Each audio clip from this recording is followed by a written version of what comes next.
the fight against corruption is not as difficult as people think. You will see in the coming days how we are going to cause a lot of casualties.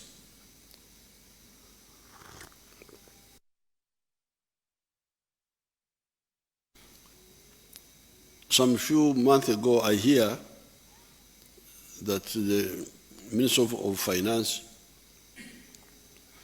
created a group to audit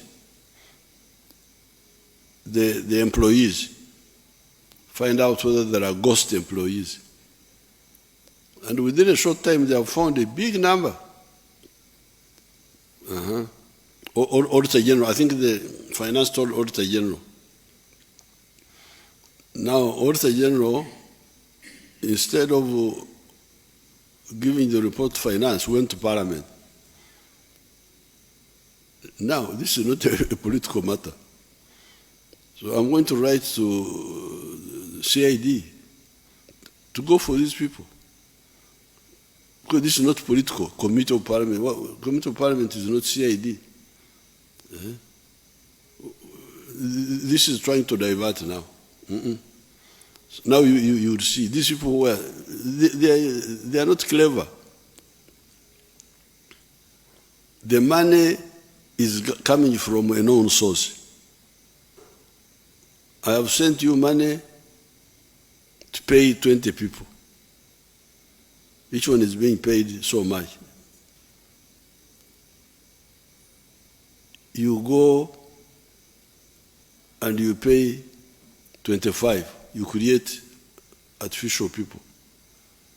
It's very easy to find out these artificial people. It's a matter of time. Therefore, fighting this corruption is not as difficult as people think. You report these corrupt people. You will see what will happen. They will give up.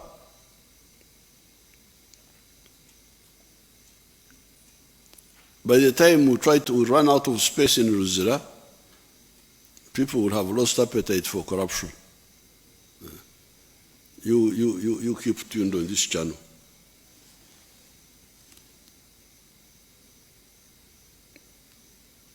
The East African community, as a single trade bloc, remained the major destination of Uganda's exports in the 12th month to October 2023, accounting for 43.5% of total exports, followed by the Middle East, 18.1%, and Asia, 17.6%.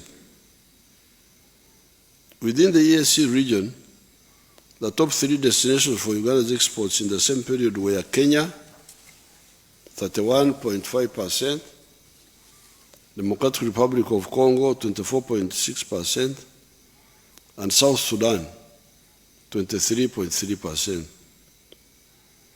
In the 12th month to October 2023, Uganda traded at a surplus worth US $716 million with all the EAC partner states. So within the East African region, we have got a surplus of $716 million. However, the trade balance with Kenya and Tanzania was a deficit, meaning Uganda imported more in terms of value from those countries than exports to them. In the 12th month to October 2023, Uganda exported goods worth US $890 million to Kenya.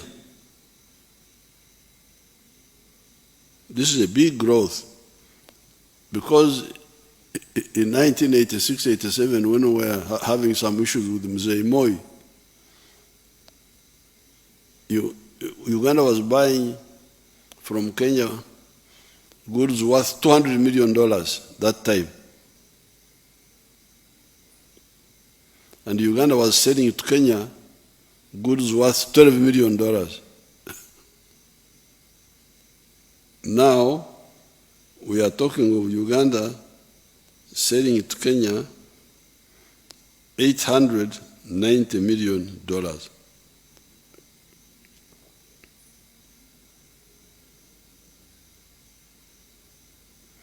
Then to DRC, we exported value 696 million and 659 million South Sudan. Then 298 million to Rwanda. Then to Tanzania, 213 million and 72 million to Burundi. In total, our exports to the EAC were worth US dollars 2.8 billion out of the total export of 6.5 billion to all our trading partners. However, this is a very tiny fraction of our exports compared to the global exports. These exports, when you put them global, our percentage share is 0. I don't know whether you can write this, whether it will 0.003. It is not even 0.01. No. Walanyo. So, to accelerate our prosperity, we must significantly increase the volume and value of our exports to the global market.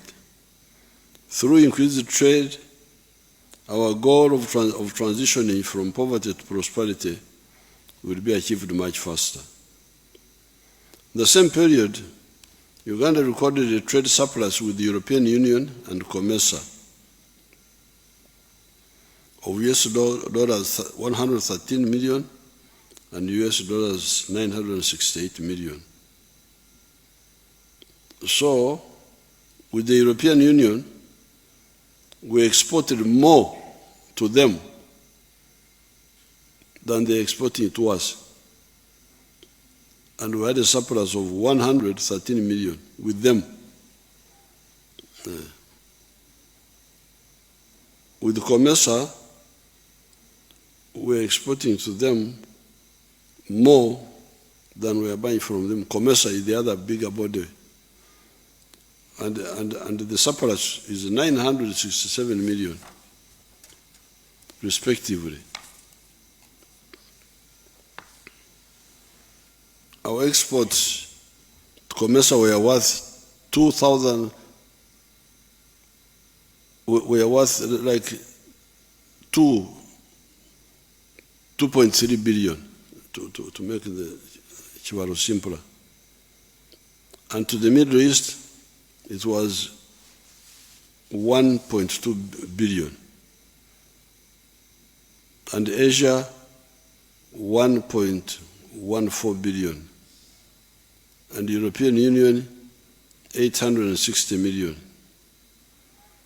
Trade deficits were recorded with Asia and the Middle East of 2.8 billion and 400 million respectively during the same period. So to the Middle East and Asia, they are still exporting more to us than we're exporting to them. But this will change because I know why. Government will soon finalize the strategy to expand Uganda's GDP 10 times. That's what I have told the finance people and the cabinet. The GDP of Uganda must be expanded 10 times from the current 50 billion financial year 2023-2024 to US dollars 500 billion within a decade, starting with the financial year 2024-2025, driven by the value addition and access to export markets. Countries that have exponentially grown their GDP to around US dollars 5 billion from a base like Uganda have demonstrated that the primary drivers of the accelerated growth were: one, access to global markets with higher rates of growth of manufactured exports, and their share of world exports of manufactured goods leaping from 9% in 1965 to 21% in 1990.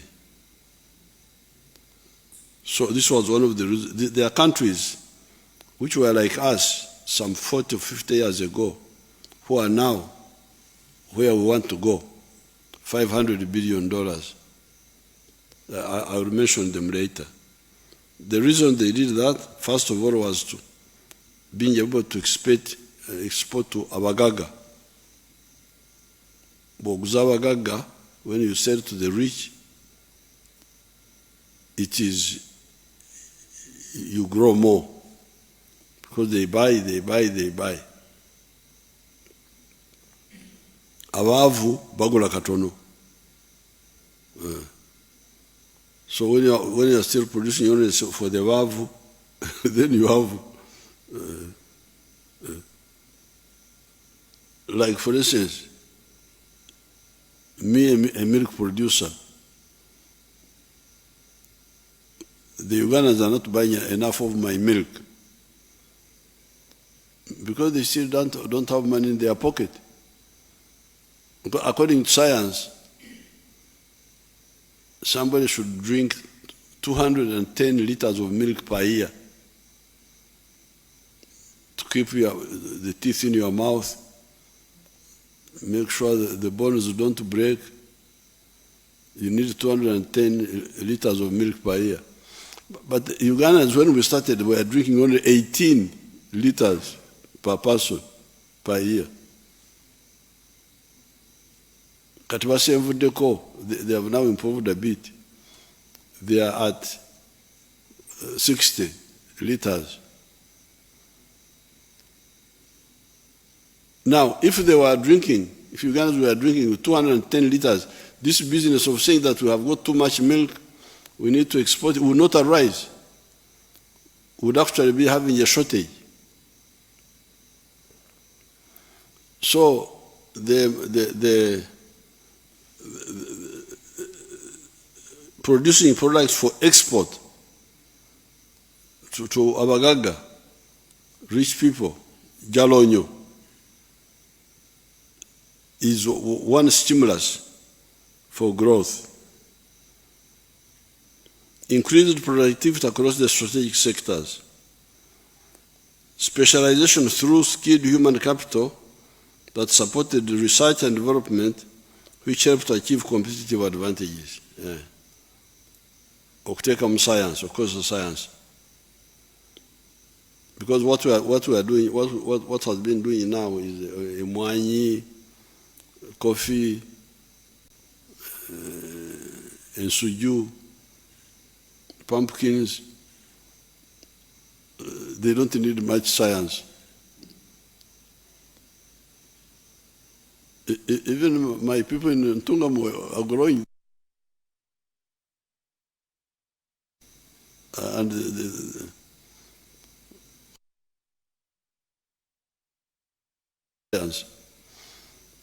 Tungam people don't have much, but they grow the banana, they grow what? So, okay, those help us. But we also need higher value products of science.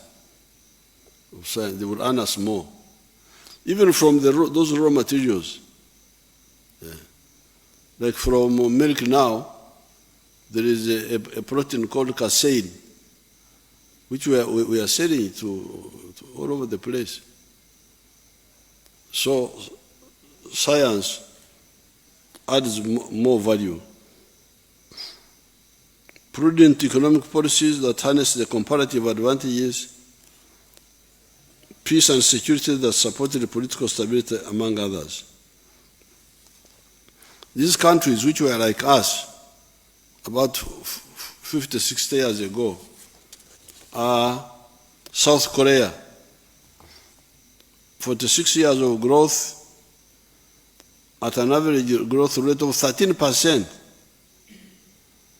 grew from 38 billion in 1977, to US dollars, 1,665 billion in 2023.